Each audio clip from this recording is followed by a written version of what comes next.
Hey, what's good, everybody? It's your boy Jagging Off, the Go to Jags YouTube, 904 to Bull City, Duval. We in a fucking building yet again. All right, so basically, what I'm gonna do today, it's about 9:07, and I feel like I have to specifically say the time of recording this video because there's certain dumbasses in my comment section that don't understand that when you upload a video, shit can happen. Especially in a time like free agency when players are literally signing every fucking minute.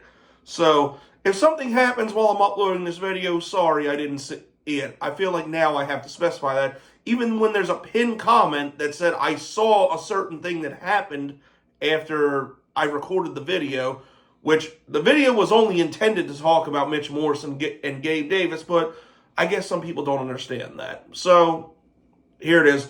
We're going to go through, what I'm going to do is I'm going to go through the rest of day one. See, I wrote in my community tab and on my Twitter at Jagging Off, and it's probably still in my Instagram story, a whole rapport of what I think of the other guys of every single person we signed to give them grades. So if you want to check that, go to my Twitter or go to my community tab. It should still be there, but I'll briefly discuss the other players we signed. And no, I'm not going to be discussing Will Butts because, I mean, that was just stupid. I feel like there's a lot of that happens. Like they'll sign somebody and back out at last minute. It happened to the Jaguars a couple times. Like Tyson Alualu, sorry ass, did it, and then that shitty corner. What the hell was his name? Darquez Denard did it. You know, people that really don't fucking matter do it. So Will Butts, it is what it is. Go fuck yourself. Have fun on in Denver, a place where they're completely tearing that roster down. Anyway, let's go through it. We left off. Like I said, I discussed Mitch Morse and Gabe Davis. So if you want the full breakdown on them, go watch the last video. But know that I do think both of them are great fits, and I still think Gabe Davis is definitely our best signing thus far. Anyway, let's continue. So we signed Darnell Savage. 3 years, $21 million from the Green Bay Packers. Like I said in the report card, I think I like the player. I like the contract. I just didn't understand it really because, like, once we cut Rayshon Jenkins, I, like everybody else, assumed Antonio Johnson was going to be the starter, and I think dude definitely earned a chance. But, we'll see. I'm sure Antonio Johnson's probably going to be playing more slot and box safety than anything else, but I'm sure he will be on the field more, but this kind of just feels like overkill. But I do like Darnell Savage, so I'm okay with it. I just would have liked to have seen Antonio Johnson start. Next up was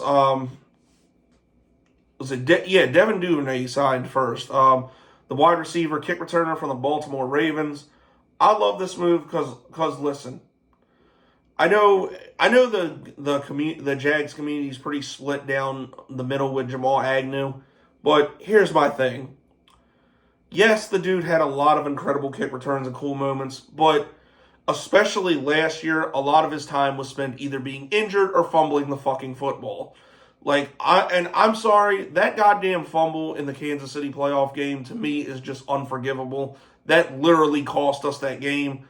So, paying $1 million less for a kick returner who, honestly, to me is an upgrade and honestly has potential to do some damage in the offense, I can't go wrong with that. And honestly, I was fine with Parker Washington being our kick returner. So, this, if nothing else, really solidifies the end of Jamal Agnew. Like, I saw him do a Spider-Man meme on Twitter because I guess he's in his feelings, and he's been doing really cringy shit on Twitter and Instagram lately. So, it's cool. He can go, and I'm happy with the Duvernay signing.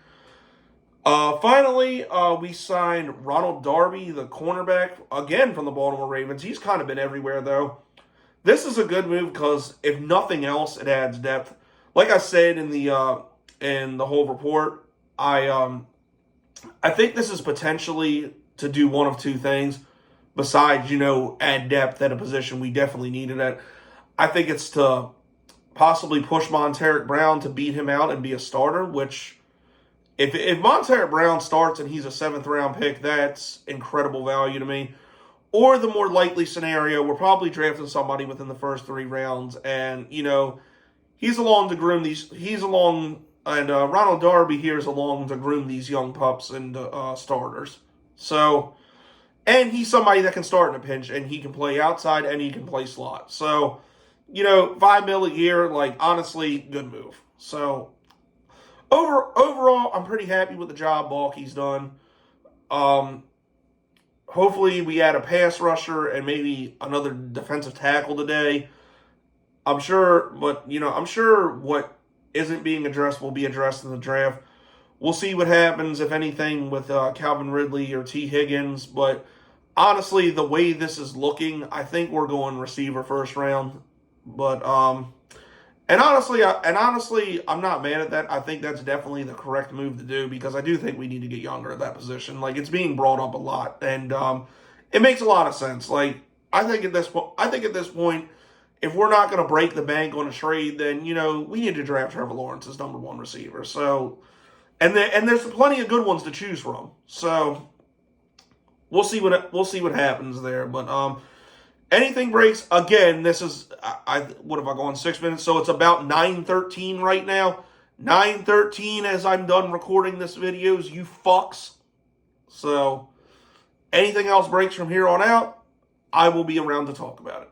But anyways, that's it. That's all, people. This has been your boy Jagging Off. Go Jags, do Vault till I die. Go.